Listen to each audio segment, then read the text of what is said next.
The council chamber on Vex Prime was buzzing with the usual political noise. Representatives from 17 different alien species sat in their designated sections, arguing about trade routes and mining rights. Ambassador Kyle Harrison sat in the human section, trying to look interested while checking his messages. He missed his wife Linda. She was back on Mars working at the terraforming facility. They had promised each other they would visit Earth next month for their anniversary. Kyle touched his communication device again. Still nothing from Linda. That was strange. She always replied quickly. He tried calling his brother instead, static. He frowned and tried the human embassy on Vex Prime. More static. His hands started shaking. The Vraxian representative was talking about something boring when Kyle stood up. His chair scraped against the floor. Everyone turned to look at him. Kyle's face had gone white. "I can't reach Earth," he said quietly. "I can't reach anyone." The other council members looked at each other. The lead counselor, a tall being with blue skin and too many eyes, made a dismissive gesture. "Technical problems happen, Ambassador Harrison. Please sit down. We are in the middle of important discussions." But Kyle wasn't listening. He was trying every channel he knew. Mars colony. Europa station. The human ships near Jupiter. The research base on Titan. Nothing. Just empty static on every single channel. His breathing became faster. A Zenthari representative named Quirek started checking his own systems. His large eyes grew even larger. "The human is correct," Quirek said in his clicking voice. "All human communication networks are offline. Every single one, simultaneously." The chamber went silent. That kind of thing didn't just happen. It was impossible for an entire civilization to lose all communication at once. There were too many backup systems, too many independent networks. The council spent the next hour trying to figure out what happened. They sent messages to Earth, no response. They tried to access human satellite systems, nothing. They contacted the nearest alien ships to human territory. Those ships reported that all human vessels had stopped responding 6 minutes ago. At exactly the same time, Kyle sat in his chair, unable to speak. His mind kept showing him images of Linda, of his brother, of his parents who lived in New York. Were they okay? Were they hurt? Were they alive? War Chief Theron of the Krell species stood up. The Krell were warriors, big and covered in scales. They had fought humans in small battles over the past few years. Nothing serious, just border disputes. But Theron looked worried now. "Something is wrong," Theron said in his deep voice. 3 days ago, every human military ship in space started moving. We thought they were conducting exercises, but now they are all gone. Disappeared from our sensors. The council chamber erupted in noise. Everyone was talking at once. The lead counselor called for order and announced they would send an investigation team to the Sol system immediately. Kyle jumped up and demanded to go with them. The council refused. It was protocol. If something bad had happened to humanity, Kyle might be compromised. They locked Kyle in guest quarters for his own safety. He spent hours pacing back and forth trying to call anyone.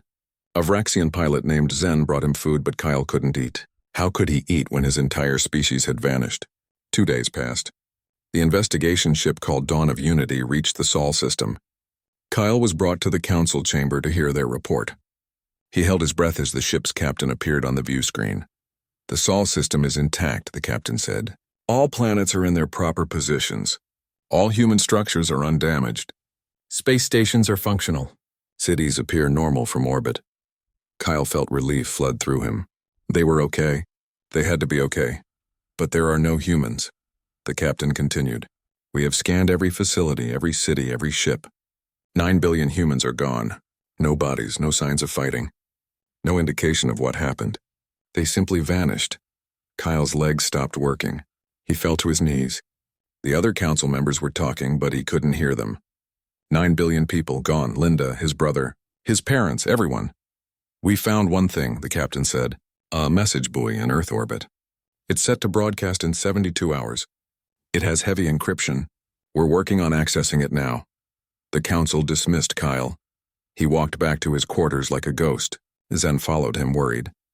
Kyle sat on his bed and stared at the wall. His mind was empty. Too much grief to process. Too much fear. That night, Kyle couldn't sleep. He kept thinking about something his father had told him years ago. Kyle was young then, maybe 16. His father had taken him camping in the mountains of Colorado. They sat by the fire and his father looked serious. "Kyle, I need to tell you something," his father had said. "There are things about humanity that the galaxy doesn't need to know. Things we pray they never have reason to learn. We're not like other species. We're capable of things that would terrify them, so we hide it. We pretend to be normal. We smile and make friends and follow their rules. But if something ever really threatens us, they'll see what we really are. And I hope that day never comes." Kyle had laughed it off back then. His father had always been dramatic. But now, sitting alone in an alien room while his species was missing, those words came back to him. What did his father know? What were humans hiding? The 72 hours felt like years. The galactic news networks were full of theories. Some thought humans had ascended to another dimension. Others believed they had been kidnapped by an unknown enemy. A few thought it was all a hoax. Kyle ignored all of it. When the time came, the council brought Kyle back to the main chamber. Every representative was there. The view screens showed the message buoy beginning to broadcast. A woman's face appeared. She wore a human military uniform. Her name tag read Commander Helen Price. Helen looked tired but calm. She spoke in a clear voice that echoed through the chamber. "To all species of the Galactic Council and anyone who can hear this message, humanity has withdrawn from galactic civilization. This is not abandonment. This is quarantine. 2 weeks ago, we detected an incoming threat from dark space, a force that has destroyed 17 galaxies over the past million years. They are called the Devourers. They are coming here. Estimated arrival is 26 days from now." Kyle felt ice in his veins. The council chamber was completely silent. "We have decided to handle this threat the way we handle all existential dangers," Helen continued. "We have decided to become the bigger monster. We have evacuated our civilians to hidden locations. Our military is preparing for total war. Do not look for us. Do not call for us. Stay out of our way. What comes next will be ugly, and we would rather you remember us as we were. Goodbye, friends. If we fail, you should run. If we succeed, we will contact you, maybe." The message ended. The buoy exploded, destroying all evidence. For a long moment, nobody moved. Then chaos erupted. Council members were shouting. Some thought it was a human trick. Others believed humanity had gone insane. A few understood that something terrible was coming. Kyle stood up slowly. He looked at the lead counselor and said quietly, "I'm going to find them." "You will do no such thing," the counselor replied. "You will remain here where it is safe." Kyle shook his head. "My species is out there preparing to fight a war that could kill us all. I'm not sitting here while they do it alone." That night, Kyle stole a small ship with help from Zen, the Vraxian pilot. A young Krell warrior named Vara joined them, along with Quirex, the Zenthari scientist.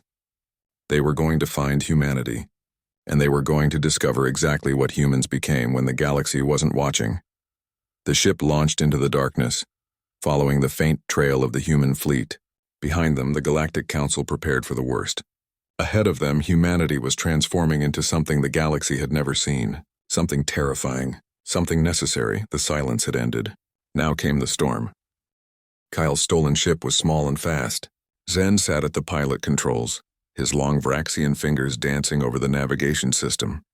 Quirex studied sensor readings in the back, his clicking voice muttering calculations. Vara, the young Krell warrior, checked weapon systems even though they all knew this tiny ship couldn't fight anything serious. They had been traveling for 2 days, following gravitational anomalies that might indicate where the human fleet had gone. Kyle barely slept. Every time he closed his eyes, he saw Linda's face. Was she safe? Were any of the evacuated civilians safe? Where had humanity hidden 9 billion people? "I'm detecting something," Quirex said suddenly. His eyes widened as he looked at his screens. Debris field ahead. But it's not human technology. They approached carefully. What they found made Kyle's stomach turn. Pieces of something organic floated in space. It looked like flesh, but wrong. Too many teeth. Too many eyes that seemed to watch them even though they were dead. The pieces were massive. Whatever this creature had been, it was the size of a small moon. "Is this the Devourers?" Vara asked, touching her weapon nervously. "A scout, maybe," Quirex replied. He scanned the remains. "The damage pattern is strange. Weapons I don't recognize. Energy signatures that shouldn't be possible according to known physics." "Human weapons," Kyle said quietly. He knew it somehow. His species had done this. They continued forward, finding more debris fields. Each one contained remains of these horrible organic ships, and each one showed the same impossible weapon signatures. Humanity was out here, fighting things from dark space using technology the galaxy had never seen. On the 5th day, they were attacked. A living ship appeared from nowhere, smaller than the debris they had found but still terrifying. It looked like a mouth with wings. Hundreds of eyes covered its surface. It screamed somehow, a sound that came through the vacuum of space and made Kyle's ears bleed. Zen tried to run, but the creature was faster. Its mouth opened wider, showing teeth that rotated like drills. They were going to die. Kyle grabbed Vera's hand and thought of Linda one last time. Then a human ship appeared. It was sleek and dark, shaped like a blade.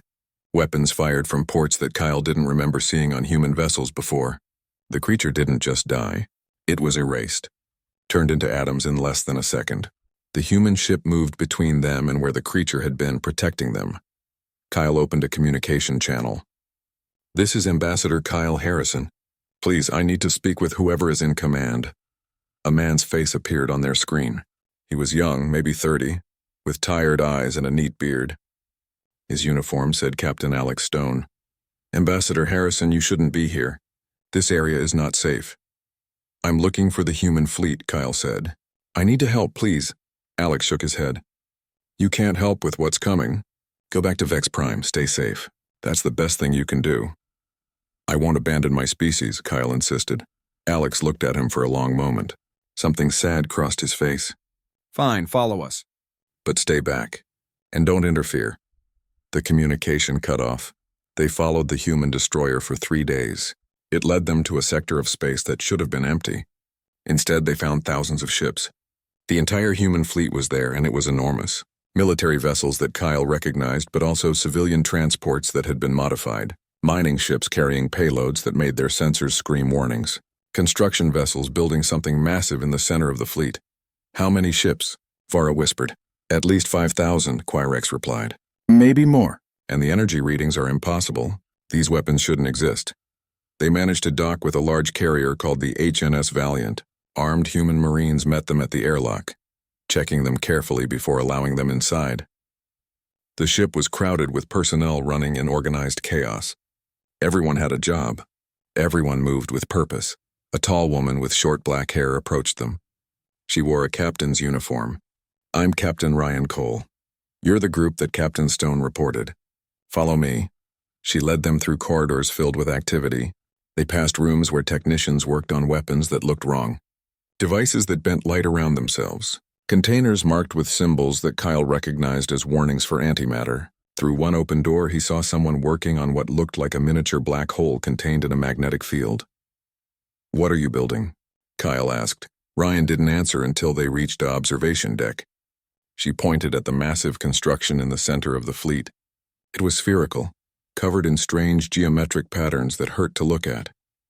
"That's a star killer," Ryan said simply. "When we activate it, it will cause 7 stars to collapse simultaneously. The resulting radiation wave will sterilize everything in this sector for 1,000 light years in every direction." Quirex made a choking sound. "That's insane. You'll kill yourselves." "Yes," Ryan agreed. She didn't sound happy about it. "But we'll kill them too. The Devourers don't negotiate. They don't retreat. They consume everything.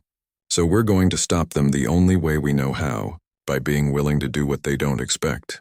By being willing to die." Vara stepped forward. "Why not ask for help?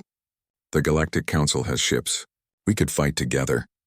Ryan looked at the young Krell warrior with something like pity. "Because you have limits, rules, things you won't do even to survive. We've spent 12 years among you, learning what those limits are, and we've realized that humans don't have the same limits. We can do things that would horrify you, things that would make you see us as monsters." She pulled up holographic displays showing weapon specifications. Kyle read them and felt sick. Biological weapons designed to cause maximum suffering. Nanomachines that would corrupt living tissue. Reality-warping devices that could tear holes in space itself. Nuclear weapons counted in the hundreds of thousands. "We've been hiding this," Ryan continued. "Our real technology. Our real capabilities. We wanted to be like you. Civilized, peaceful, normal, but we're not normal. We're apex predators pretending to be herbivores. And now the pretending is over. Kyle sat down heavily. My father tried to warn me about this, about what humans really are. Your father was smart, Ryan said. Humanity evolved to win at any cost. Every other species in the galaxy evolved to survive. There's a difference. You stop when it's reasonable. We stop when it's finished. Over the next week, Kyle and his friends stayed on the carrier. They watched as the human fleet prepared for war. They saw training exercises where human pilots practiced suicide runs. They heard commanders giving orders to destroy Devourer breeding ships while they were still pregnant. They witnessed humanity transforming into something cold and efficient and terrible. Quirex pulled Kyle aside one night. The Xanthari scientist looked scared. I've been analyzing their battle plans. They're not trying to fight the Devourers. They're trying to commit genocide.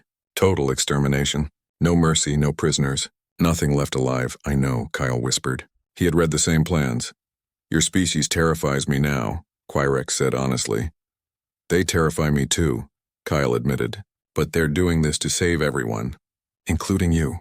The alert came suddenly. Long-range sensors detected the Devourers. They were arriving early. 18 days instead of 26. The swarm was massive. Millions of living ships moving together like a plague. They were already consuming star systems at the edge of the galaxy. Ryan gathered all personnel on the ship's communication system. Her voice echoed through every corridor. This is it. All ships move to intercept positions. Remember your training. Remember why we're here. We're fighting for everyone we evacuated, for every species in the galaxy, for the right to exist. The Devourers want to consume us. Let's show them what happens when they try to eat humanity. The human fleet began moving into formation. Kyle stood on the observation deck with Zen, Vara, and Quirex, watching thousands of ships prepare for battle. In the distance, he could see the approaching swarm. It blotted out the stars. They can't win, Zen said quietly. There are too many. Maybe, Kyle replied. But they'll make the Devourers remember this fight. Humanity doesn't go down quietly. The first Devourer ships entered weapon range. The human fleet opened fire. Space lit up with explosions and energy weapons. The war had begun, and Kyle knew that nothing would ever be the same again. The galaxy was about to learn what humanity became when all other options were gone. They were about to learn what true monsters looked like, and those monsters wore human faces. The first wave of Devourers hit the human fleet like a tsunami. Kyle watched from the observation deck as hundreds of the living ships swarmed forward, their mouths opening to reveal weapons that fired streams of acid and burning plasma. The human ships responded with everything they had. Missiles streaked through space. Energy weapons carved lines of light through the darkness. Explosions bloomed like deadly flowers. For the first few minutes, it seemed like the humans might hold. They destroyed dozens of Devourer ships. The creatures screamed and died, their organic bodies torn apart by human weapons. But for every one that died, 10 more came forward. The swarm was endless, a tide of teeth and hunger that wanted to consume everything. Captain Ryan's voice came over the communication system. All ships execute pattern Delta 7. Draw them into Sector 4. Kyle didn't understand military tactics, but Quirex did. The Xanthari scientist was studying the battle with his multiple eyes, processing information faster than Kyle could follow. They're retreating, Quirex said. But not really. It's a trap. The human fleet pulled back, moving away from the approaching swarm. The Devourers pursued eagerly, thinking they had their prey on the run. The living ships moved faster, their organic engines pulsing with horrible energy. They entered Sector 4, an empty region of space with nothing but debris and a few asteroids. Then the trap sprung. Hidden weapons platforms that had been floating dead in space suddenly activated. They had been disguised as debris, as broken ships, as natural objects.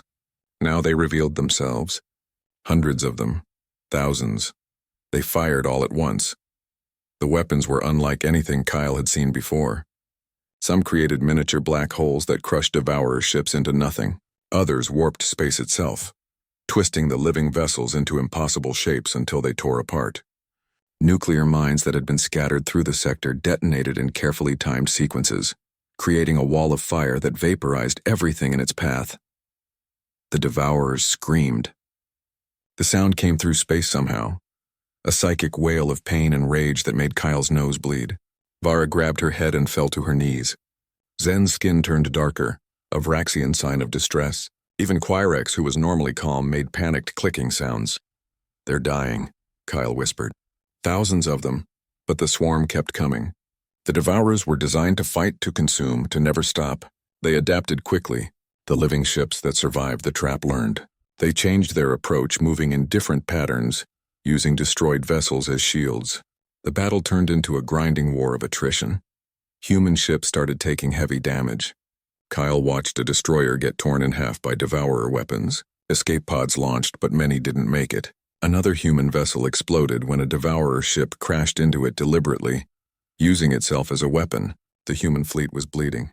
We have to help, Vera said. The young Krell warrior was gripping her weapon so hard her scales were turning white. With what? Zen asked quietly. Our ship has no weapons that could hurt those things. Ryan's voice came over the communication system again. All civilian vessels fall back to safe distance. Military vessels prepare for close combat operations. Authorization code Omega Black. All restrictions removed. Quirex's eyes went wide. Omega Black. That's their code for using forbidden weapons, things that violate every galactic treaty. Kyle was about to ask what that meant when the human ship started deploying new weapons, biological warfare. Containers launched from human vessels burst open, releasing clouds of microscopic machines and viruses. The nanomachines targeted Devourer organic tissue, corrupting it, making it turn against itself. The viruses were even worse. They made the living ships sick. Kyle could see it happening. Devourer vessels started convulsing, their flesh rotting while they were still alive. That's a war crime, Quirex whispered. Biological weapons are banned by every civilized species. Humans never signed that treaty, Kyle said. He remembered now. During the negotiations 12 years ago, humanity had politely refused to sign several agreements. The Council had thought it was because humans didn't understand galactic law yet. Now Kyle understood the real reason. Humans had kept their options open. All their options. A human carrier near them took critical damage. Its hull was breached in multiple places. Life support was failing. Ryan's voice came through, urgent but controlled. All hands, this is Captain Cole. We're going to attempt rescue operations. Any ship that can assist, move to coordinates Delta 79. That's us, Zen said. He was already moving toward the pilot seat. We can help. Their small ship launched from the carrier bay. Space around them was full of debris and fire and death. Zen piloted through it like he had been born to fly, dodging destroyed ships and weapon fire. They reached the damaged carrier and positioned themselves near an airlock. Kyle put on a spacesuit and went outside with Vara. They could see people inside the carrier through a blown-out section of hull. Humans floating in vacuum, some moving, some not. Kyle and Vara pulled them to safety one by one. It was dangerous work. Devourer ships were still firing nearby. Debris kept hitting their ship. But they saved 43 people over the next 2 hours. One of them was a young woman named Amy Brooks. She was a technician, barely 20 years old. She clutched a data core to her chest like it was the most important thing in the universe. When Kyle got her inside and she could breathe again, she started crying. My family photos, she said, holding up the data core. It's all I have left of them. They were on Earth. I don't know if they made it to the evacuation sites. Kyle held her while she cried. He understood. He had the same fear about Linda, about his brother, about everyone he loved. War wasn't just about ships and weapons. It was about people like Amy, trying to hold on to pieces of home while everything burned around them. The battle raged for 3 days straight. Nobody slept. Nobody stopped. The human fleet fought with desperate determination. They used every weapon they had, every dirty trick, every forbidden technology. They turned planets into bombs. They poisoned the space around them so the Devourers couldn't harvest biomass. They targeted breeding ships and destroyed them while they were still pregnant with young. Quirex stopped talking to the humans after the second day. He watched the battle in silence, his eyes reflecting horror at what he was seeing. Vara was quiet too. Even Krell warriors who lived for combat had rules. Honor codes. Things they wouldn't do. Humans seemed to have none of that. On the third day, Kyle found Ryan in the command center. She looked like she hadn't slept in weeks. Her hands were shaking as she drank coffee that had gone cold hours ago. How many have we lost? Kyle asked. 2,000 ships, Ryan said. Her voice was flat, emotionless. Maybe 60,000 people. And we're not done yet. Is it worth it? Kyle couldn't help asking. Ryan looked at him with eyes that had seen too much. Does it matter? We started this. We have to finish it. That's what humans do. We finished things. An alarm went off. One of the tactical officers reported that a group of human ships was surrounded. They were taking heavy fire. There was no way to save them. Kyle watched on the display as the lead ship, HNS Defiant, opened a communication channel. The captain was a man named Nathan Pierce. He was young, maybe younger than Kyle. His face was calm.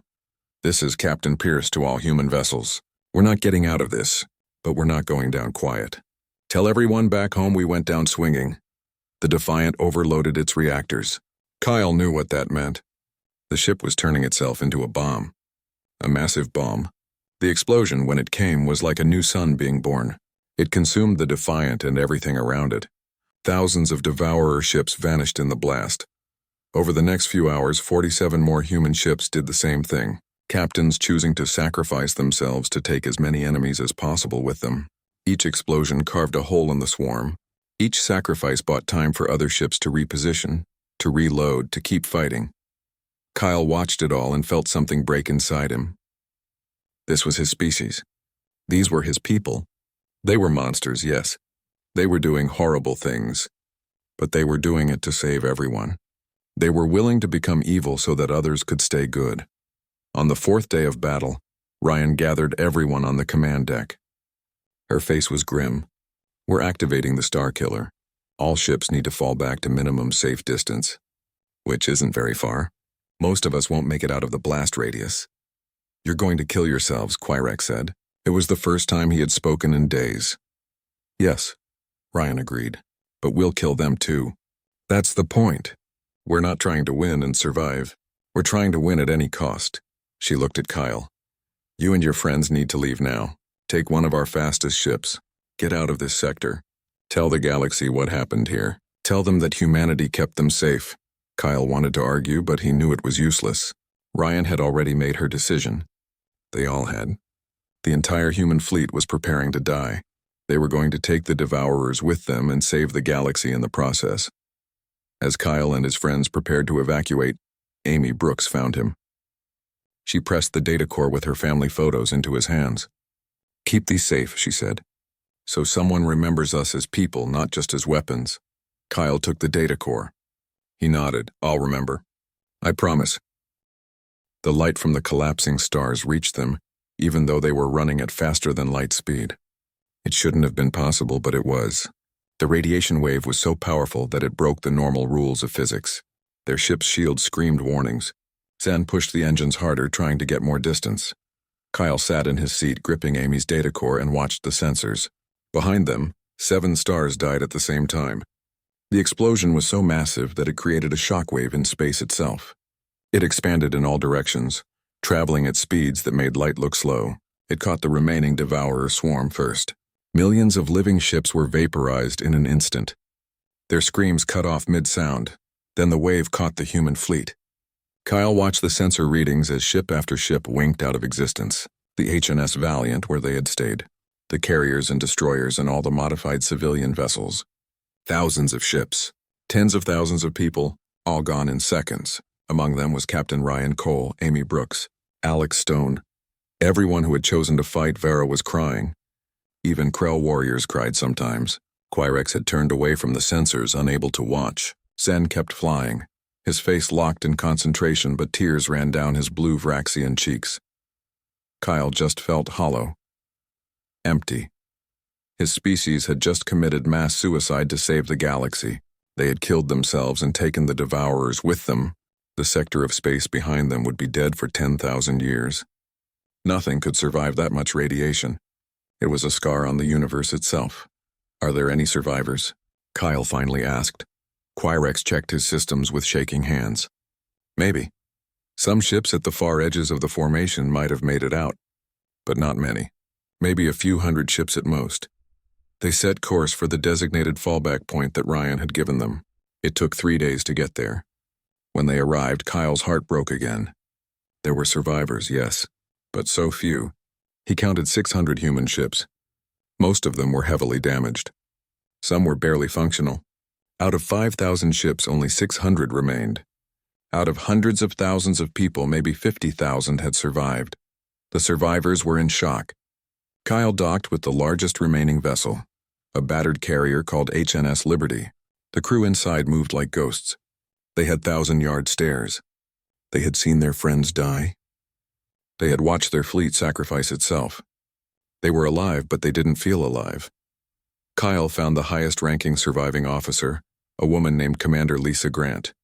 She was in her 40s with gray hair and burn scars on her arms. She sat in the command center staring at a list of destroyed ships. "Commander Grant," Kyle said quietly. "I'm Ambassador Kyle Harrison." She looked up at him with dead eyes. "I know who you are. You were supposed to evacuate." "I stayed to witness," Kyle said, "to tell the story of what happened here." Lisa laughed, but there was no humor in it. The story of how humanity committed genocide, how we broke every law of civilized warfare, how we turned ourselves into monsters. The story of how humanity saved the galaxy, Kyle corrected gently. Lisa stood up. She was tall and intimidating despite her injuries. "We killed them all. Every single devourer, billions of living creatures. Yes, they were trying to eat us. Yes, they would have destroyed everything, but we didn't just fight them. We erased them. We made sure nothing of them survived. We used weapons that will make their death scream echo through space for centuries. We poisoned entire star systems so thoroughly that nothing will ever grow there again. We didn't just win. We made sure they suffered." She walked to a window and looked at the damaged ships floating nearby. Half the people in this fleet wanted to surrender after the first day. They saw what we were becoming and they were horrified. But we couldn't stop, because if we stopped, everyone died. So we kept going. We did things that will give us nightmares for the rest of our lives, and now we have to live with what we've become. Kyle didn't know what to say. He had seen the battle. He knew what humans had done. It was necessary, but it was also terrible. Over the next few days, the surviving human ships organized themselves. They needed to return to wherever humanity had hidden its civilians. They needed to rebuild. They needed to figure out how to be human again after becoming monsters. But first, they had to face the Galactic Council. Kyle convinced Commander Grant to return to Vex Prime. The galaxy needed to know what happened. They needed to understand that the threat was gone. The journey back took 2 weeks. The surviving human fleet limped along, their damaged ships held together by emergency repairs. Kyle spent the time talking to survivors. He heard their stories. A pilot named Chris Morris who had watched his entire squadron die. An engineer named Beth Palmer who had built the weapons that killed millions. A medic named Sam Hughes who couldn't save anyone because the battles moved too fast. They all carried the same burden. The knowledge of what they had done. The memory of what they had become. They were heroes who felt like villains. When they reached Vex Prime, the Galactic Council was waiting. Every representative from every species had gathered. The council chamber was packed. Kyle entered with Commander Grant and a few other human survivors. The room went silent. The lead counselor spoke first. The long-range sensors showed what happened. The entire sector was sterilized. We detected no devourer signatures anywhere. The threat appears to be eliminated. It is, Lisa confirmed. We killed them all. Every single one. At what cost? A Xanthari representative asked. Everything, Lisa said simply. We lost most of our fleet. Hundreds of thousands of dead, and we lost our innocence. We can never go back to what we were before. The council chamber erupted in argument. Some species wanted to celebrate humanity's victory. Others were horrified by the methods used. The Vraxian representative called for humanity to be quarantined, kept away from civilized space. Several other species agreed. War Chief Theron of the Krell stood up. His massive form dominated the room. "Silence," he roared. Everyone stopped talking. "Humanity saved us," Theron said in his deep voice. "They saved all of us.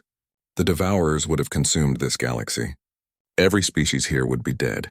But instead of thanking the humans, you want to punish them. You want to lock them away because they were willing to do what you could not. Because they were willing to become monsters so you could stay innocent." He pointed at Lisa and the other humans. They sacrificed everything. Their people. Their souls. Their future. They did it for us. For species they barely know. And now you dare to judge them? The council chamber went quiet. Many representatives looked ashamed, but others still looked afraid. Fear of what humanity had shown itself capable of. Kyle stepped forward. The Galactic Council needs to vote on humanity's status. Will we be welcomed back? Will we be quarantined? Or will we be exiled completely? The lead counselor nodded. We will vote. Ambassador Harrison, as the human representative, you have the right to vote as well. Kyle looked at Lisa and the other survivors. He thought about Ryan, about Amy, about all the humans who had died to save the galaxy. He thought about what his species had become, what they might become again if threatened. I abstain, Kyle said quietly. The council looked confused. You must vote, Ambassador. No, Kyle said firmly. I don't need your permission for humanity to exist. We never did. We joined your community because we wanted to be better than we were. We wanted to believe there was a way to survive without becoming monsters. We were wrong. He took a deep breath. Here's what happens now. We're going home. We're collecting every human from galactic space. Every student, every worker, every family. We're leaving. We're going back to our territory and we're staying there. We need time to heal. Time to figure out how to be human again without being horrifying. Lisa stepped forward. Don't visit us. Don't call us. When we're ready, if we're ever ready, we'll reach out. Until then, the Sol system and all human space is closed. The council tried to argue, but Kyle and the human survivors left the chamber. They gathered every human civilian from across galactic space. Students who had been studying alien cultures, workers who had been building bridges between species, families who had made homes on alien worlds, all of them came back. The human fleet set course for Earth. Behind them, the Galactic Council debated what humanity's withdrawal meant. Ahead of them, the Sol system waited, silent, dark, alone. Kyle stood on the bridge of the Liberty as they approached Earth. The planet looked the same as always, blue and green and beautiful, but it felt different now. It felt like a fortress, a place where humanity could hide from the galaxy, hide from what they had become. What do we do now? Lisa asked quietly. We survive, Kyle said. We remember the ones we lost. We try to be better, and if another threat comes, we'll be ready. We'll always be ready. The ships entered Earth orbit. Below them, the evacuated civilians were already returning to their homes. 9 billion people coming back to a world that felt smaller now, a species that had learned what they were truly capable of. In the distance, the human military established a perimeter, 1 light year around all human territory. No one was allowed in. No one was allowed out. Humanity had withdrawn from the galaxy, and the galaxy would have to learn to live without them. 10 years passed. Kyle Harrison lived on Mars now, in a small apartment near the terraforming facility where Linda had worked. She never made it to the evacuation sites. She was one of the millions who died when Earth went silent. Kyle had spent 2 years searching for her name in the survivor databases before accepting the truth. She was gone. He ran a memorial garden now. It was built on a hillside overlooking the Valles Marineris Canyon. The garden had a wall made of black stone. On that wall were carved 9 million names. Every human who died in the war. Every person who sacrificed themselves to save the galaxy.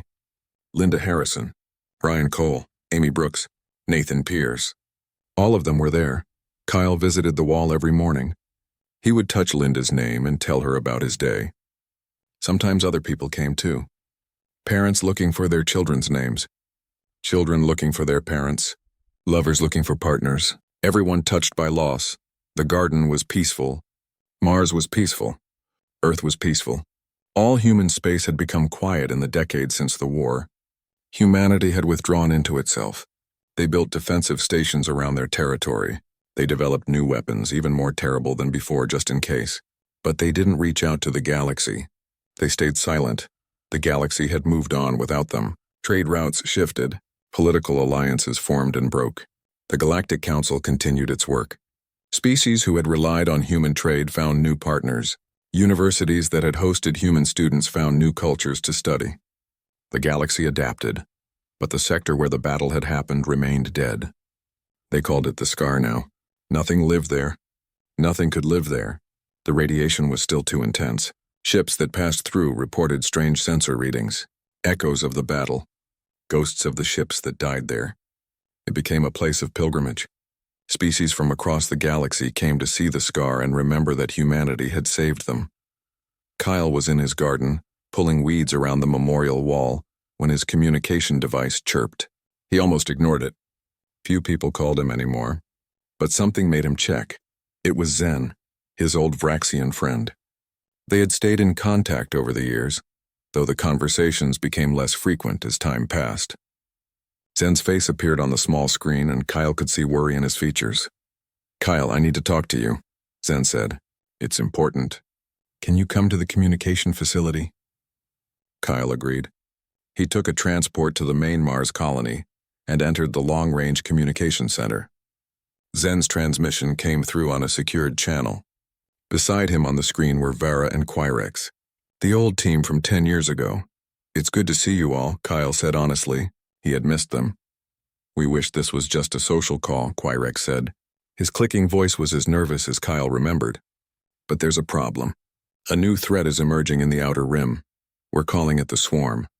It's different from the Devourers, but just as dangerous. It's consuming entire star systems." Kyle felt ice in his stomach. "How bad?" "It could become an extinction event," Vera said. The Krell warrior looked older now, with new scars on her scales. "The Galactic Council is debating what to do, but their fleets aren't strong enough. Not for this. We need help." "You need humanity," Kyle said quietly. "Yes," Zen admitted. "I know it's not fair to ask. I know what happened to your people. But if this swarm isn't stopped, everyone dies, including humans." Kyle closed his eyes. He thought about the memorial wall, about all those names, about the 10 years of peace humanity had built for itself, about the healing that was still happening. Could he ask his people to become monsters again? Could he ask them to sacrifice more? "I need to think about this," Kyle said. "Give me a day." After the call ended, Kyle walked through Mars Colony. It had grown larger in 10 years. New domes, new facilities, new families starting lives. Children played in the parks under the protective shields. People laughed in cafes. It was normal, peaceful, everything humanity had wanted. He went to a bar that evening. It was a quiet place where veterans gathered. People who had fought in the war. Kyle recognized some faces. Chris Morris, the pilot. Beth Palmer, the engineer. Sam Hughes, the medic. They all carried the same haunted look. Kyle sat at the bar next to a woman he didn't recognize. She was young, maybe 30, with short red hair and mechanics coveralls. She looked at him and smiled sadly. "You're Ambassador Harrison. I've seen you at the Memorial Garden." "Just Kyle," he said. "I'm not an ambassador anymore." "I'm Julie Martin," she said. "I was too young to fight in the war. I was only 15 when it happened. But my parents fought. Both of them died at the Scar." "I'm sorry," Kyle said. Julie ordered them both drinks. "I've been studying the war, reading reports, watching recordings, trying to understand what happened, trying to understand what my parents did." "And what did you learn?" "That they were heroes," Julie said. "And that they were monsters. Both things at the same time. They did terrible things for good reasons. And it broke them. But they did it anyway." Kyle nodded. "That was accurate." "I heard there's a new threat," Julie continued. "Word spreads fast in the veteran community. People are talking about whether humanity should help. Most say no. We've given enough. Let someone else be the monsters this time." "What do you think?" Kyle asked. Julie was quiet for a long time. Finally, she said, "I think someone has to do the terrible things. And if we have the ability, maybe we have the responsibility. I don't want to. I don't want my generation to go through what our parents went through. But I also don't want to live in a galaxy where good people have to become monsters because we refuse to." Kyle finished his drink. He knew what he had to do. The next morning, he returned to the communication center. He opened a channel to the Galactic Council. Commander Lisa Grant appeared on the screen. She was in charge of human military now, such as it was. "Kyle," she said, "I heard about the new threat. The Council sent us a request for help." "What did you tell them?" "Nothing yet," Lisa said. "I wanted to talk to you first. You understand the galaxy better than I do. Is this threat real?" "Yes," Kyle said. "It's real. And it's going to kill a lot of people if someone doesn't stop it." Lisa looked tired. She always looked tired now. "We just got our people healed. Most of them anyway. If we go back out there, if we become weapons again, we might not recover a second time." "I know," Kyle said. "But if we don't go, innocent people die. Species that can't fight this kind of threat. Children who don't deserve what's coming." Lisa was quiet for several minutes. Finally, she said, "Send a message to the Council. Ask them 3 questions. Is this an existential threat? Will anyone else handle it? Will billions of lives be lost if we don't act?" Kyle sent the message. The response came back within an hour. Yes, no, probably. Lisa read the response and nodded slowly. Then we're going. But this time we're setting conditions. We don't want to be part of the council. We don't want to be part of galactic civilization. We'll be weapons when you need weapons, but don't ask us to be anything else. Don't ask us to be normal. She opened a fleet-wide communication channel. All across human space, ships received the message. Military vessels began powering up. Civilian volunteers started reporting for duty. The weapons platforms hidden throughout the Sol system activated their systems. Kyle sent a message to the Galactic Council. It was simple. Humanity is coming. But understand what you're asking for. You're not asking for friends. You're not asking for allies. You're asking for monsters. You're asking for the species willing to do anything to win. This time, you don't get to judge us afterward. You asked for this. You get what you asked for. The response from the council was immediate. Gratitude mixed with fear. Relief mixed with horror. They needed humanity's help, but they were terrified of what help would look like. Kyle stood in his memorial garden one last time before leaving Mars. He touched Linda's name on the wall. I'm sorry, he whispered. I'm sorry we have to do this again. But someone has to protect them. Someone has to be willing to become monsters so others don't have to. The human fleet assembled near Jupiter. Thousands of ships. New weapons. Old veterans and young volunteers. Julie Martin was among them, piloting a fighter ship. Chris Morris commanded a squadron. Sam Hughes led medical teams. Commander Lisa Grant coordinated everything from the flagship. Kyle joined them, not as an ambassador but as a witness. Someone needed to record what happened. Someone needed to remember. The fleet jumped to faster than light speed, heading toward the new threat. Behind them, Earth went dark again. The defensive perimeter strengthened. Humanity was going to war. Again. Not because they wanted to, but because they could. Because someone had to be willing to do the terrible things. Kyle looked at the stars passing by and thought about his father's words from so long ago. About the things humanity kept hidden. About what they became when the leash came off. He understood now. Humanity wasn't special because they were strong. They were special because they were willing to sacrifice their own humanity to protect others. The galaxy was about to learn that lesson again, and Kyle hoped that this time they would remember, that they would understand the cost of having humanity as their protectors. The cost was that humanity could never truly be part of their civilized galaxy. They would always be the monsters at the gate. The things that go bump in the night. The weapons,